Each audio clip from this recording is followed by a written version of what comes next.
Hey everybody, it's your boy Zero here doing another gunpla review. In today's episode, I am reviewing the Gundam Astaroth from Gundam IBO. So this is my second to last demon frame. I still have the ball I will probably end up reviewing next week. So you have that to look forward to. But yeah, this is one of the most interesting mobile suits out of all the, I guess you can say, IBO kits. Because I do like the giant sword it carries with it. But, you know, it's somewhere not anyway as cool as, say, the ball, the rebake, the Gushin rebake, Full City, the Barbatos at all, the Italian. You've got a bunch of other really cool, and a bunch of other cool mobile suits. But this dude's a nice mid-ground. Not too fancy, not too boring, just right in the middle, you know? So with that being said, I got this dude via Amazon many moons ago, so if you want one for yourself, unfortunately, our friends at Gacha Toys does not have a copy of it, so as of right now, as the time of recording, if you will. But they may have copies of it in the future, so look forward to that. And let's get to the actual review. Okay, so since this is a backlog kit, I do not have the stickers, so let's just get straight into the review itself. Alright, so heads up, this does have IBO syndrome, so the waist is a little bit looser than it should, but not as bad. So you do get a decent ab crunch, like you always do with IBO kits, because they always have great ab crunches. Here's the gun it comes with. So let's just move it so you get a realistic arm bend. Not bad. Unfortunately, the armor does block some of it, as you can clearly see. Man, second time in a row today I've hit this camera. As you can see, the seam line in the armor is bad in the shoulder. Arm goes all the way up, not bad. Good rotation of the shoulder. And of course you have the armored up hand. Oof. Be careful with it. This is fairly loose. Well, looser than it should be.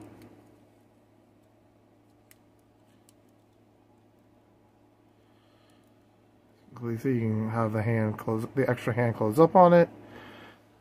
This is a sandwich system for the hand. Basically, if you want anything in the hand, you open up the back, put the item in the hand, close it up. Simple as that. You can actually take this one off the back. If I can, there we go. Then you can ta-da. Here's the sword. Be careful with it. As you can clearly see, you can quite easily pop off the back of the hand.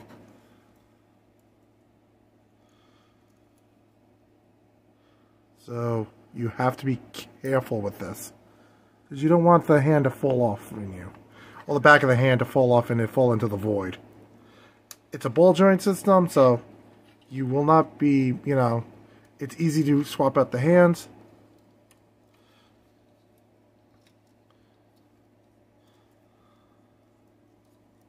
Head, nice 360, ball joint. Unfortunately, the hand, as you can see, if you just jiggle it a little, will cause the hand and sword to slide. So you have to be careful with that. Actually, hold on, let's see if I can. There we go, I was wondering. That. So yeah. That's the sword in its full form attached into the hand. Like I said, you do have a secondary quote-unquote hand on the back of the other hand. In lore, it's to help stabilize the sword. But in reality, it doesn't do that. I wish it did, but it did not. I do like the fact that the arms are asymmetrical. Gives it a unique look to it. Like the entire body's slightly asymmetrical. Like, prime example, this leg looks different than this leg. The arms are two different styles. You do have those options, which is pretty cool. So speaking of legs, you got these incredibly tiny front skirts, if you can call that much. Unfortunately, they do get in the way when you're trying to do the leg bend. So let's see if I can get this thing to move properly. There we go. Like all the way up. Knee bend, pretty good. You do get stickers for the front of the feet. So if you want, if you don't want to use the stickers, of course you have to paint it black. Great ankle bend, because again, IBO kits are good like that. Side skirts. Let's see if we get the splits with this. We get the splits. Paddleized back skirt, but leg all the way back, not bad. Could be worse. Let's get the gun arm back in. There we go. Again, even the back of the hands are two different colors to correlate with the two different arms it's attached to. So you do have options.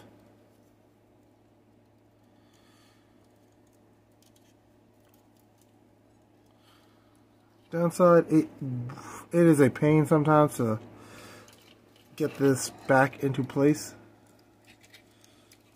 Ooh, I did not notice it until now. You do have a secondary handle for the other arm. So if you don't want it to hold the gun, you do have an option to actually have it hold, both hands hold the sword. So you do have those as options, which is really cool. At least in my opinion. And as I am describing this, I am looking for the way to put this back. Oh, here it is. You plug it into here on the backpack, like so. That way, you don't have to worry about it, you know, falling apart on you. But when you do that, I personally like putting it in like an axe mode. The such, and well, I call it axe mode. I forget what it's called in canon. But yeah, you do get a decent hold on it. Like I said, it does. This is slowly suffering from IBO syndrome, so be careful with that. But that goes for most IBO kits. Like I said in previous videos, the only one I haven't really dealt with that from is, oddly enough, the Barbatos. So you want to be cautious with that in the kit. Let's get to the summary and wrap up the review. Okay, would I recommend the... I swear I think this is the Astaroth, but I don't know why my gut is telling me it's not. I've been calling this the wrong mobile suit this entire video. So I'm just going to call it the Astaroth just to be safe. And if it's not, I will make sure to make that known. But with that being said, the Gundam in question is a decent kit. I like it. I like the unique design of it, because asymmetrical suits are kind of cool in a way, that both sides look different, be it a color scheme or in this case an obvious physical difference. I like where the designer was coming from with this. When it comes to the build of it, it's very similar to any IBO kit. Like I said, in all the Barbatos lines and the Detalian and the Gushin Rebake, you've built one IBO frame, you've built them all. So if you're comfortable with building them, you will not be uncomfortable building this. You'll get it in 1, 2, 3. But with that being said, if IBO kits in my opinion are great for people who aren't full beginners anymore, they built 1 or 2 models, but they're not 100% sure of themselves yet. IBOs are great for that because they're all the same frame. So that's always great for those situations.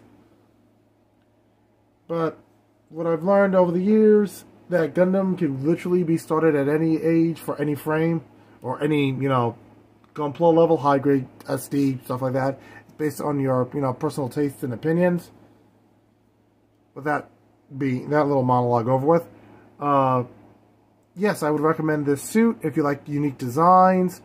The 72 demon frames, obviously. IBO, again, obviously. If you like really interesting weapons, because I do like the sword and the gun. It's like a very unique thing, because again, IBO doesn't have any beam weaponry, which is fine, which makes it kind of unique. I've seen the Hashmal. Hashmal's the only one I've seen that actually has a beam weapon in their entire series. Because everybody else uses, you know, actual shells and heavy metal, actual metal weapons. Due to the fact that the Gundam frames were designed to be anti-beam weapons.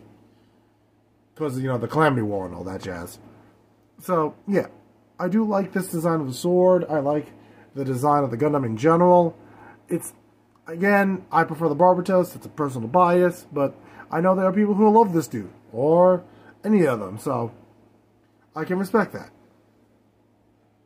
So next Friday, like I said, I may do the ball. I may start doing the core Gundam since I have most of them.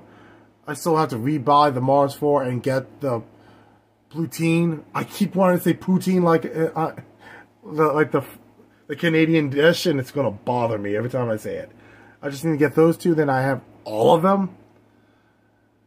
So maybe get a new version of Earth 3 because I needed the hands for a custom build. Well, not the hands, but the armor part. But I may just yank those off for when I do that review. But yeah, that's a future me problem and a future us video problem. And Monday's episode is either going to be the Master Grade Curios or something I pick up at a hobby store tomorrow or Friday, whichever happens first.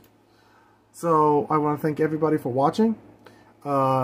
If you want to continue to support the channel, please use the links down below. Like, comment, and subscribe. And if you're new to the channel, welcome. Thanks for joining us. And if you've been here from the beginning, thanks for sticking around. You guys are awesome. You guys give me a reason to keep doing these shows. And I appreciate being your Gunpla reviewer of choice. There's a lot of great ones out there, and I'm glad you picked one and you decided to go with me. That's greatly appreciated. So I'll catch you guys in the next episode, and peace.